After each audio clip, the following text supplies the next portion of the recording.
ఎత్తి ప్రశ్నించే హక్కే ఈ జనసేన. కళ్ళు తెరిచి ఎలుగెత్తి గుళ్ళు కడగ యువ శక్తి నిలదీసే హక్కే ఈ జనసేన. నలుగుతున్న జనఘోషకు సమాధానమేదంటూ కగులుతున్న నిలయాలను సమాధి చెయ్యాలంటూ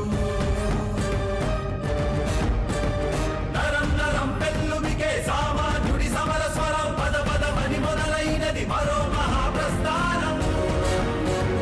జనగణమే తనగణమై ఉదయించిన జనసేన, జనహితమే తన మతమై కదిలింది జనసేన. జనసేన జనసేన జనసేన జనసేన జనసేన జనసేన జనసేన జనసేన. తూర్పు దిక్కు ఎరుపెక్కి మార్పు కొరకు తల ఎత్తి ప్రశ్నించే హక్కే ఈ జనసేన. కళ్ళు తెరిచి ఎలుగెత్తి కుళ్ళు కడగ యువ శక్తి నిలదీసే హక్కే ఈ జనసేన.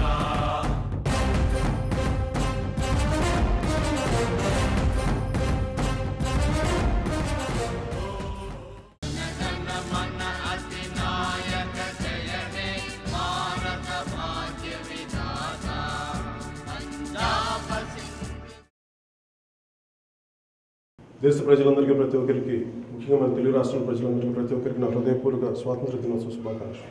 స్కూల్లో చదువుకున్న ప్రతిజ్ఞ కానీ ఈరోజు కూడా నిరంతరం వెళ్తూనే ఉంటుంది.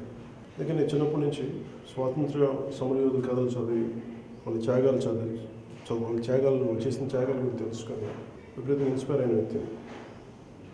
పెద్ద అయ్యాక వారి జీవిత ఆటోబయోగ్రఫీ, వారి జీవిత కథలు చదివి, వాళ్ళ బయోగ్రఫీస్ చదివి, వాళ్ళు రాసిన ఆటోబయోగ్రఫీలు చదివి, అంటే ఈ దేశం అంటే మనిషికి ఒక దేశం ఉండటం ఎంత ఇంపార్టెంటో, ఎంత అవసరం దేశం లేని ప్రజలను అడిగితే తెలుస్తుంది. పాలస్తీనియన్లను అడిగితే దేశం లేకపోవడం అంటే దాని బాధ ఏంటో, దాని కష్టాలేంటో వాళ్ళు చెప్తారు. ఈ రోజున మనకి దేశం అనేది ఉందని, దీనికి ఎంత విలువ ఇవ్వాలి, దీనికి ఎంత గౌరవం ఇవ్వాలి అన్న విలువ ఎంతమందికి తెలుసు అని నాకు నిరంతర ప్రశ్న. ఎందుకంటే ఎప్పుడన్నా దేశంకి వెళ్ళినప్పుడు, నీ ఒంటరిగా ఫీల్ అయినప్పుడు నాకు మన దేశం విలువ తెలుస్తుంది.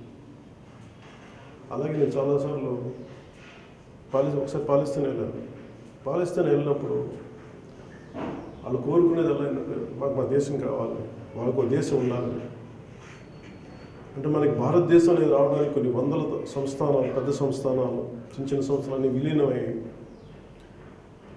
రకరకాల ఉద్యమాలతోటి, స్వాతంత్ర ఉద్యమాలతోటి ఎన్ని వేల మంది చనిపోయారు, ఎన్ని లక్షల మంది చనిపోయారో తెలియదు, ఎన్ని కోట్ల జీవితాలు త్యాగం చేయబడ్డారు.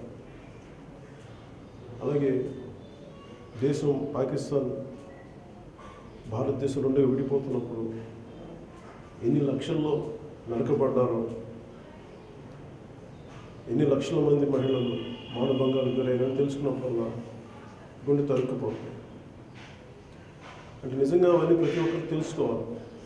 నిజంగా స్వాతంత్ర దినోత్సవ రోజు విలువ తెలుసుకోవాలంటే మన హిస్టరీ చదవాలి, మన గతం చదవాలి, మన చరిత్ర చదవాలి, ఒక భగత్ సింగ్ జీవిత చరిత్ర చదవాలి, గాంధీజీ చేసిన త్యాగాలు చదవాలి, తెలుసుకోవాలి. అలాగే మహనీయ అంబేద్కర్ గారు చేసిన ఎఫర్ట్స్తో మనకు తెలియాలి. ఇలా ఒకళ్ళు కాదు, అనేక వేల మంది ప్రతి ఒక్క స్వాతంత్ర సమరయోధులు కథలు, వాళ్ళ జీవిత చరిత్రలు తెలుసుకుంటే మనం ఎంత అదృష్టవంతులం, ఇలాంటి మనకు దేశం ఉండటానికి అనేది మనకు విలువ తెలుసు. అంటే అనేక భిన్న సంస్కృతులు, అనేక భాషలు, అనేక ప్రాంతాలు. ఒకప్పుడు మనకి భారతదేశం అనేది లేదు, మనది కన్నడ దేశం, ఆంధ్రదేశం. ఆ మధ్య నేను ఎప్పుడో ఒక 20 years బ్యాక్ నేను కాశ్మీర్ వెళ్ళినప్పుడు వాళ్ళు అడుగుతుంది, మీరు ఎక్కడి నుంచి, మీరు మెడ్రాస్ దేశం నుంచి వచ్చారని అడుగుతున్నారు. సో ఇప్పటికీ దేశం ఏకమైంది, కానీ ఇంకా మనుషులుగా, కల్చరల్గా ఇంకా మనం ఏకం అవ్వలేదు. ఇంకా ఆ గ్యాప్స్ ఉన్నాయి. ఇంకా ఆ గ్యాప్స్ని ఫిల్అప్ చేయడానికి ప్రతి జనరేషన్ మనం ఒక నిరంతర ప్రక్రియ. ఒక జనరేషన్ చేస్తే ఇది టేక్ ఇట్ ఫర్ గ్రాంటెడ్గా తీసుకునేది కాదు. ఎందుకు ఈ దేశం తాలూ గొప్పతనం అనిపిస్తుంటే, ఒక పాకిస్తాన్లో ఒక హిందూ ప్రెసిడెంట్ని కానీ హిందూ ప్రైమ్ మినిస్టర్ని కానీ చూడదు.